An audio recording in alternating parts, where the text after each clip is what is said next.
Bismillahirrahmanirrahim. Assalamualaikum warahmatullahi wabarakatuh.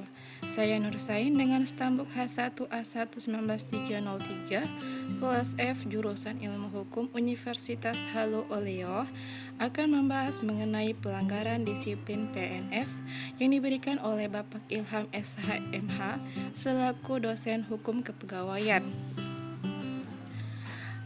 Pada pembahasan kali ini terdapat 2 poin pokok yang akan dibahas. Pertama, pelanggaran disiplin pegawai negeri sipil, dan kedua, penegakan hukuman bagi pegawai negeri sipil. Pada pembahasan pertama, terkait pelanggaran disiplin pegawai negeri sipil. Pelanggaran disiplin PNS ini diatur dalam Peraturan Pemerintah Republik Indonesia Nomor 53 Tahun 2010 tentang Disiplin PNS.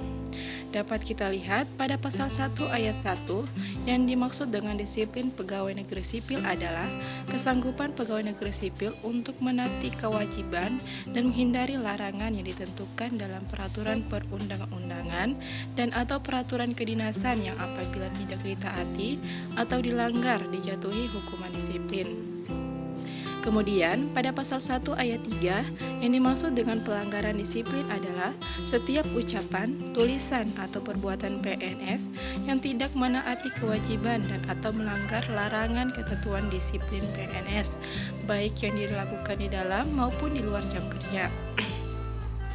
Pada Peraturan Pemerintah Nomor 50 2010 tentang disiplin PNS ini juga diatur mengenai kewajiban dan larangan PNS. Dapat kita lihat pada pasal 3 yang dimaksud dengan kewajiban PNS adalah suatu tindakan yang harus ditaati oleh pegawai negeri sipil.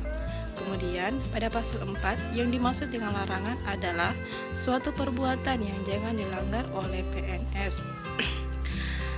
PNS yang tidak menaati ketentuan sebagaimana dalam pasal 3 dan atau pasal 4 dijatuhi hukuman disiplin seperti yang dilihat pada pasal 5. Kemudian pada pasal 6 berbunyi dengan tidak mengesampingkan ketentuan dalam peraturan perundang-undangan pidana, PNS yang melakukan pelanggaran disiplin dijatuhkan hukuman disiplin.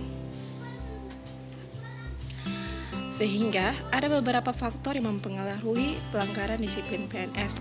Pertama, mental atau karakter, seperti PNS kurang memahami nilai budaya atau nilai agama. Kemudian, permasalahan ekonomi. Ketiga, manajemen sumber daya manusia yang tidak berjalan dengan baik. Keempat, pelanggaran tidak ditindak tegas. Kelima, lemahnya pengawasan. Keenam, tidak ada motivasi. Ketujuh, keterangan krisis keteladanan. Kemudian, di sini saya akan mempresentasikan mengenai kasus pelanggaran disiplin PNS yang sering terjadi. Pertama, yaitu korupsi.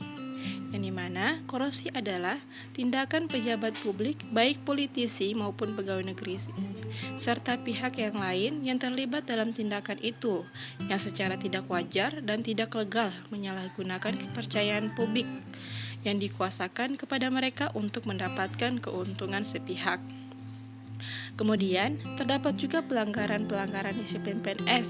Yang pertama, menjadi anggota partai politik, menjadi anggota DPR atau DPRD tanpa mengundurkan diri.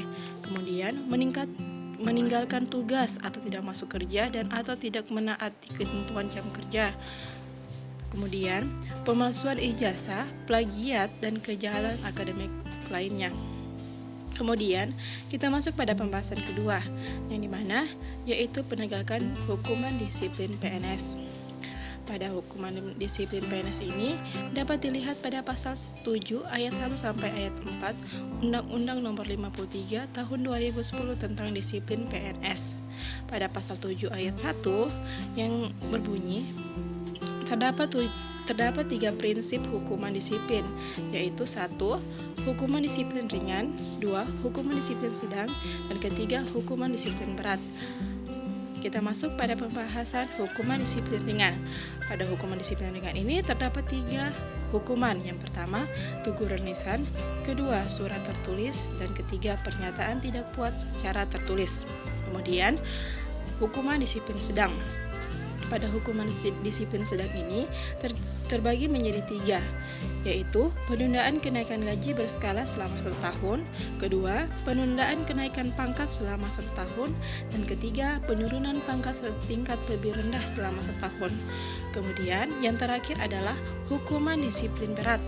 Hukuman disiplin berat ini terbagi menjadi 5. Yang pertama, 1. Penurunan pangkat setingkat lebih rendah selama 3 tahun. Kedua, pemindahan dalam rangka penurunan jabatan setingkat lebih rendah. Ketiga, pembebasan dari jabatan. Keempat, pemberhentian dengan hormat tidak atas permintaan sendiri sebagai PNS. Dan kelima, pemberhentian dengan tidak hormat sebagai PNS.